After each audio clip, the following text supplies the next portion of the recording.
Assalomu alaykum. Xitoydan savdo darslik kanali a'zolari. Demak, Pinduoduo bo'yicha 9-darsimizni boshlaymiz. Ushbu darsda biz sizlar bilan buyurtma bergandan keyingi qadamlarni ko'rib chiqamiz. Ya'ni biz qaysidir mahsulotda buyurtma berdik. Keyingi etaplarda nimalar bo'lishini ko'rib chiqamiz. Ya'ni biz buyurtma berganimizdan keyin tovarimiz bilan nimalar bo'lishini ko'rib chiqamiz.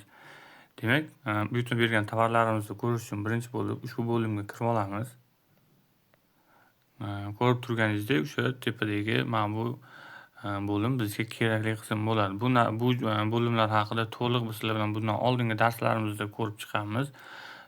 Biz hozir bu joyda sizlarga qisqa qilib tushuntirib o'tib ketamiz. To'liqroq ma'lumot olmoqchi bo'lsangiz, bundan oldingi darslarimizni ko'rib olsangiz, to'liqroq tushunib olasiz. Demak, biz mahsulot buyurtma berganimizdan so'ng, to'lov muvaffaqiyatli amalga oshgandan so'ng mahsulot ushbu bo'limga kelib tushadi. Bu bo'limga faqat to'lovlar amalga oshgan tovarlar shu bo'limga tushadi. Bu joyda tushgan tovarlar sotuvchilar siz bergan manzilga tovaringizni jo'natib yuborishini kutilayotgan tovarlar shu joyda turadi. Demak, e'tibor bergan bo'lsangiz, biz bundan oldingi darsda ushbu tovarda buyurtma berdik va buyurtmamiz sotuvchi jo'natishini kutib turishda turibdi. E'tibor bersangiz, mana bu joyda ham xuddi shu narsa yozilgan, tarjima qilib ko'rsangiz bo'ladi. Xo'p, sotuvchi yuborgandan so'ng buyurtmangiz bu bo'limga o'tadi. Bu bo'limda tovarlar jo'natilgan, sotuvchi tomonidan berilgan manzilga jo'natilgan va tovarlar harakatidagi yuklar ushbu bo'limda bo'ladi. Shu bo'limga kirib ko'ramiz. Ko'rib turganingizdek, bitta mahsulot bor. Ustiga bosib uni ichiga kirib ko'ramiz va bizga tovarning logistikasi sotuvchi jo'natib olgandan keyin, siz bergan manzilga sotuvchi jo'natgandan keyin sizda tovarning logistikasi paydo bo'ladi. Tovarning logistikasi qanaqa bo'ladi va u qanday ko'rishingiz mumkin? Sizlarga mana shu darsda ham o'rgatib ketamiz. Demak, bizga tovarning logistikasini ko'rsating deb so'ralganda, biz buni qanday qilamiz? Shu tovar ichiga kirib olamiz.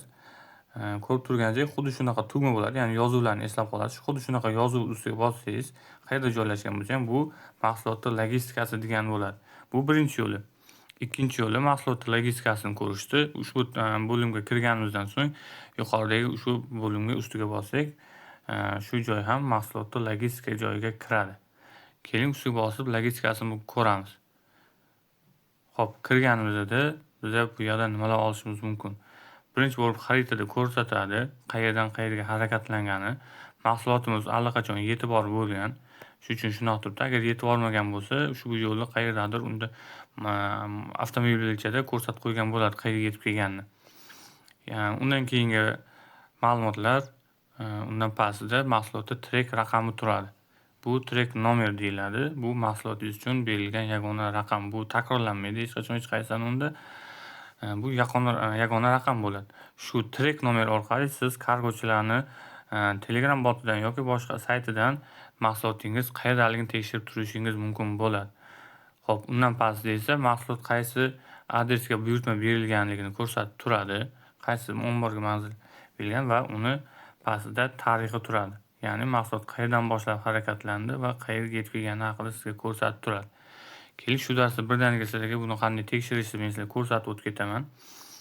Trek nomer orqali mahsulotingiz kargon omboriga yetib bordi, yetib bormadisini ma'lumotlar olishni men sizlarga birdaniga o'rgatib ketaman shu darsimizda. Demak, buning uchun nima qilamiz? Shu tugmani bossak, bizda shu trek nomerni kopiya qilib oladi. Ya'ni qo'lda yozib o'tish shart bo'lmaydi. Shuni bossak, o'sha kopiya qilib oladi. Bo'ldi. Endi Telegramga o'tamiz. Field Logistics'da Telegram botiga kirganimizda bosh sahifasida ushbu jo'natma bilan tekshirish degan tugmasini bosamiz. Jo'natma bilan tekshirishni bosganimizdan so'ng bizdan buyurtma aviaga urilganmi, avtoga urilganmi degan ma'noda so'raydi. Ya'ni bizning buyurtmamiz aviaga urilgandi. Shuning uchun avia jo'natmalarni tanlaymiz. Endi shu joyda bizga boya kopiya qilib olgan trek nomerimizni qo'yamiz va jo'natamiz.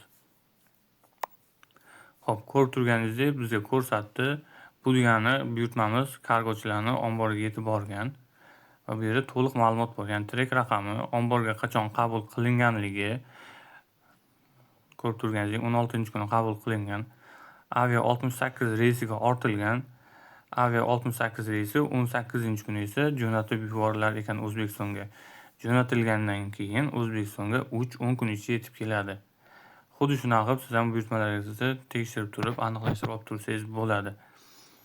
Xo'p, 9-darslarda biz sizlarga bermoqchi bo'lgan ma'lumotlarimiz shundan iborat edi. E'tiboringiz uchun rahmat. Keyingi darslarda sizlarni kutib qolamiz.